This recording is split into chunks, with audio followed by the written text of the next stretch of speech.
Yeah, so now it's recording.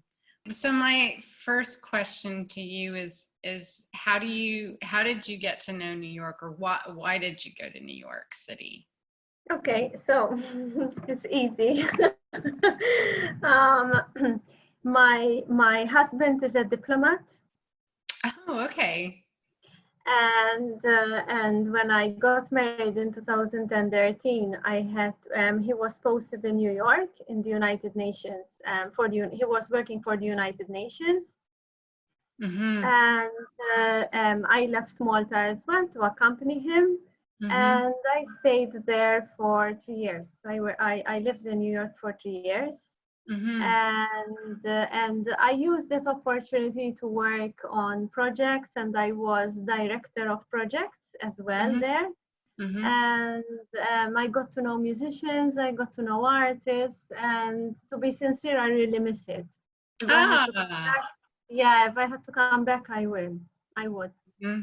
So now I'm back in Malta, and that's it. So but it was truly an amazing experience, because you get to know different cultures. You get to have more friends in the field. It was an amazing experience. I really liked it. I don't even know how many people Malta has. What's the population of Malta? Malta is a very small island. Malta is a Mm-hmm. very small island. Actually, it is an archipelago. So there is Malta, there is Gozo, and there's Comino. And Mm-hmm. actually, I am from Gozo originally, so I am even in I come from the smallest island. I know it is very small. It is like um, 500,000, something like that, people, not more, you Mm-hmm. know. And it is densely populated though. And lately we are getting more foreigners living in Malta, and we have a lot of immigrants coming over. So the population is getting bigger and bigger, larger and larger. And how, after being there for 2 years, how easy could it be to create a project that allows you to go back, to actually physically go back and be there or engage or? Um, I always have been. I still have contacts in New York, and I have relatives living in New York, and with these contacts, since I still have contacts there in New York, and I am always following what they are doing, and they follow what am I doing. So the fact that I didn't really cut the line completely, it helps a lot, Mm-hmm. to keep on informing myself on what is happening, and keep on track of what's happening with regards to art and everything. So that helps a lot.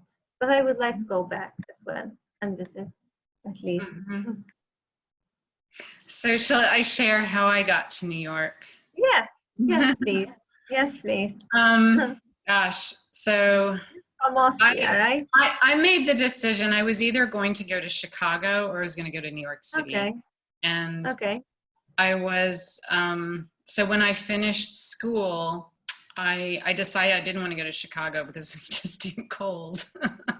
Okay. And I thought, all right, I'll give New York a chance. I gave it, in my mind, I said I'll give it 2 months and see what happens. So this is 1995.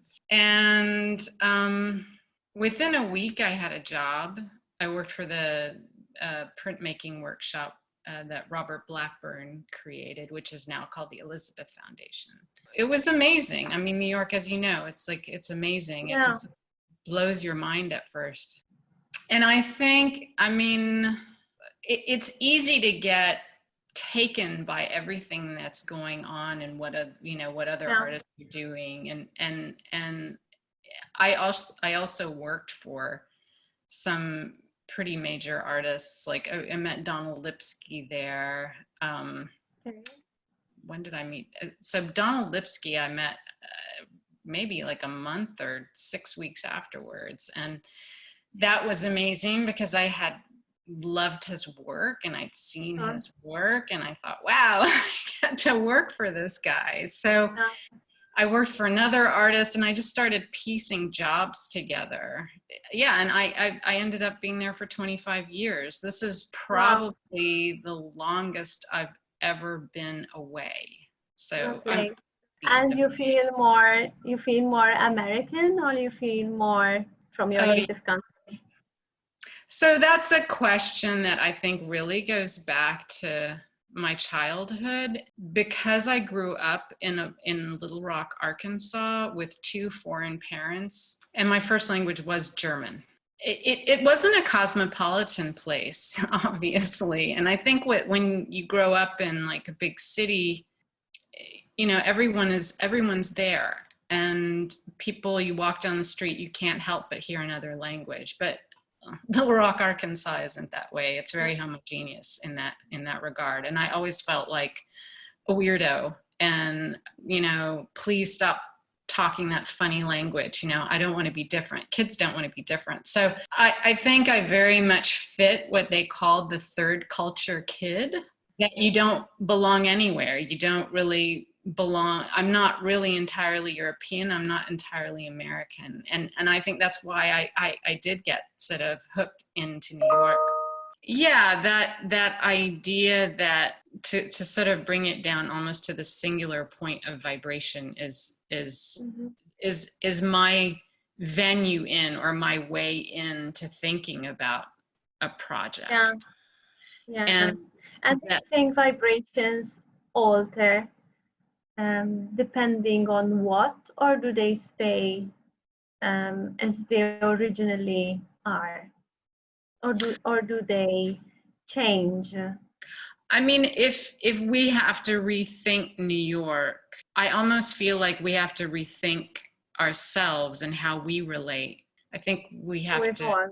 be more conscientious and more aware It of is a being. new reality, of course. It is a new reality that the world is facing. So it is something that it is affecting the way we think, the way we live, the way we do art.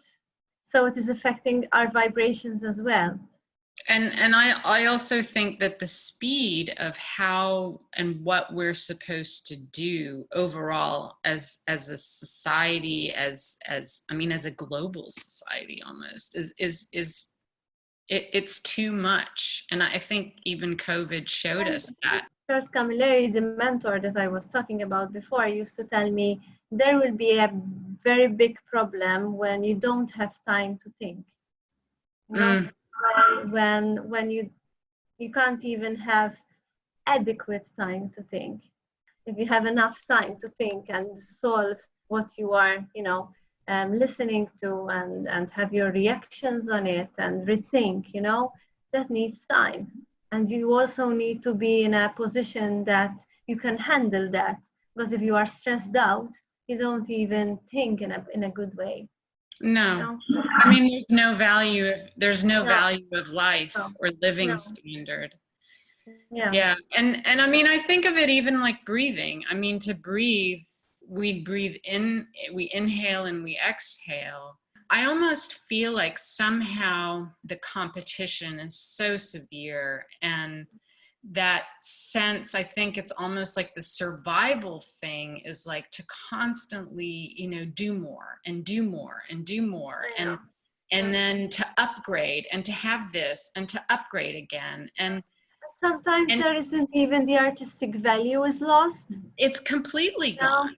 What I think happens is is such a dissociation from ourselves. I can't even be with myself or have a thought or get quiet.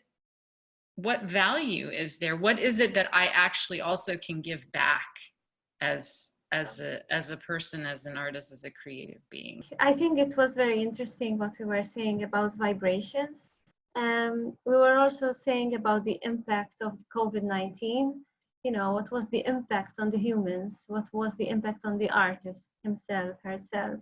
Did we have more time to think? Did we have more space to work? Why? Space. Yeah.